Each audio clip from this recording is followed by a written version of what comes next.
Hello everyone. So today we are going to start the project from history and civics.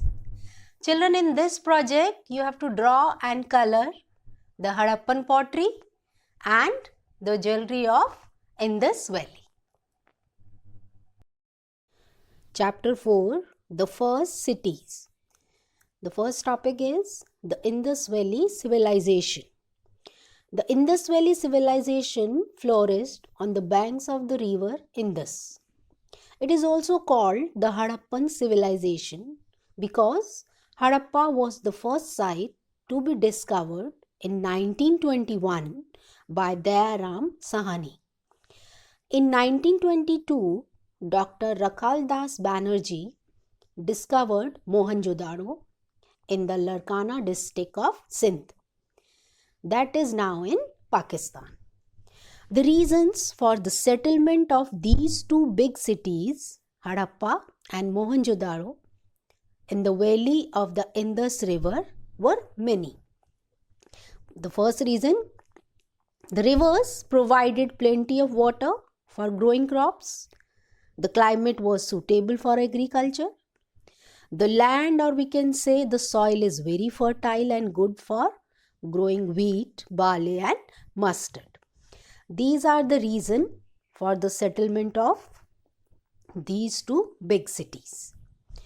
Second is the town planning. How was the town planning in these two cities? The cities of Harappa and Mohenjo-daro were divided into two parts. The citadel, called the upper town, and the lower town. Citadel means, children, the portion of Harappan cities where public buildings, places of worship, workshops, etc. were built. That is called the citadel.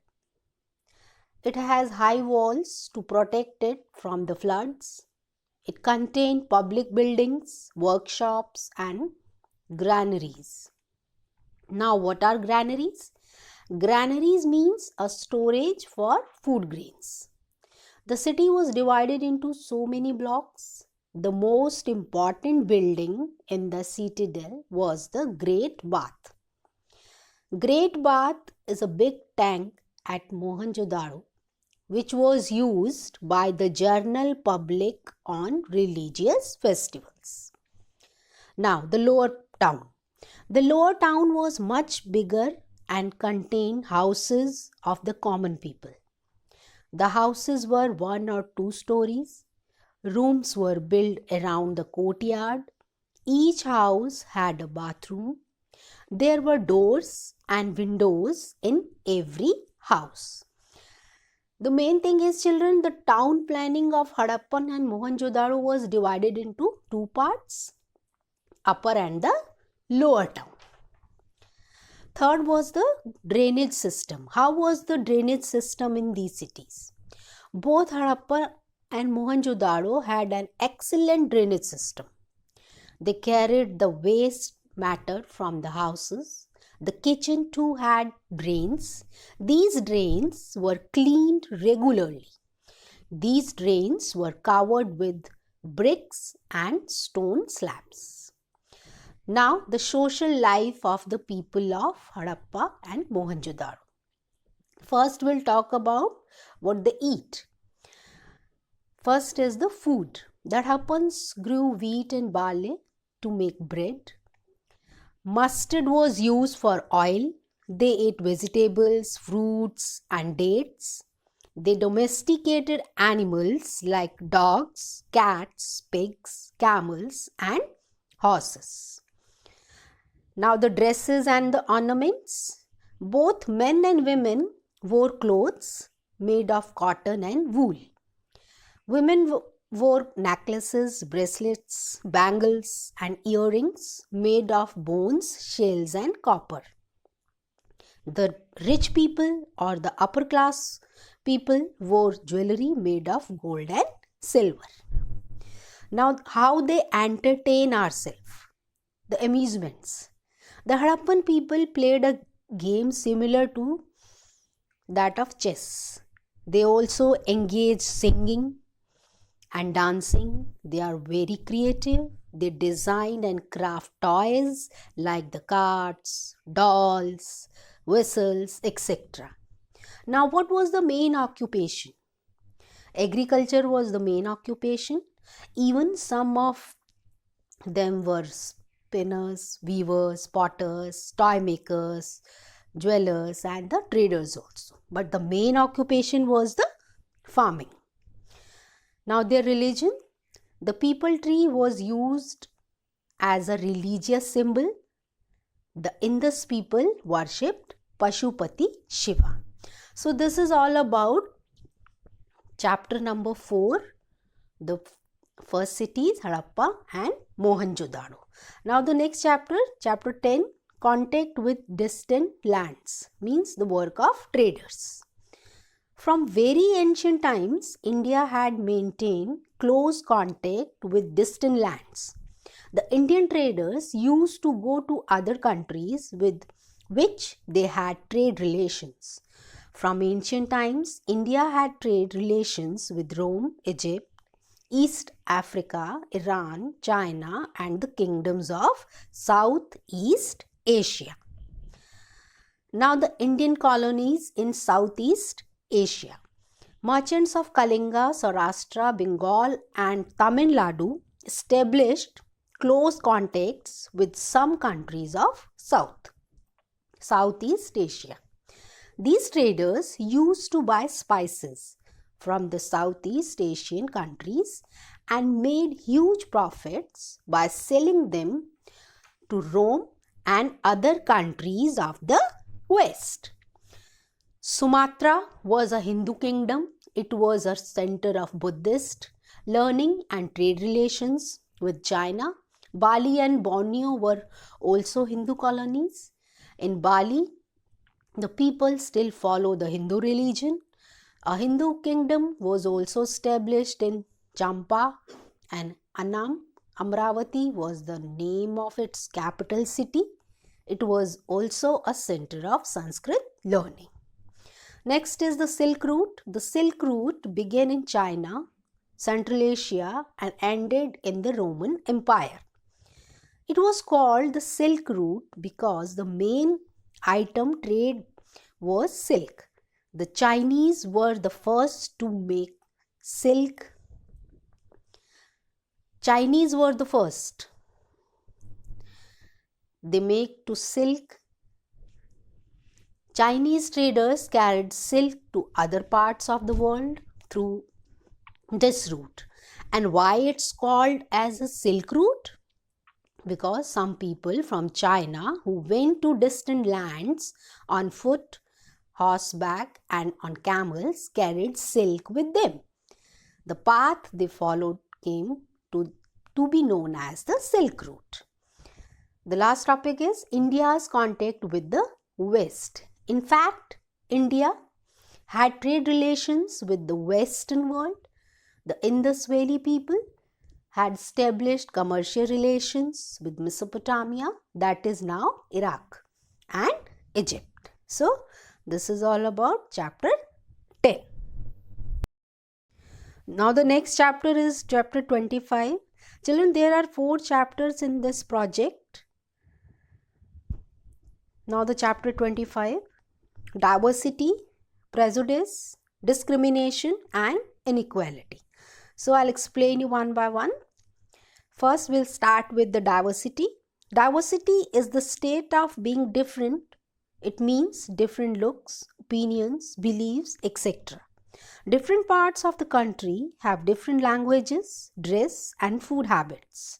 This means diversity is being different in look, dress, habits, lifestyle, language, etc. Diversity makes our lives enjoyable and interesting.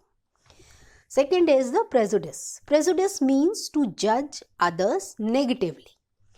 We are generally prejudiced against people who are physically or mentally challenged. This is unfair.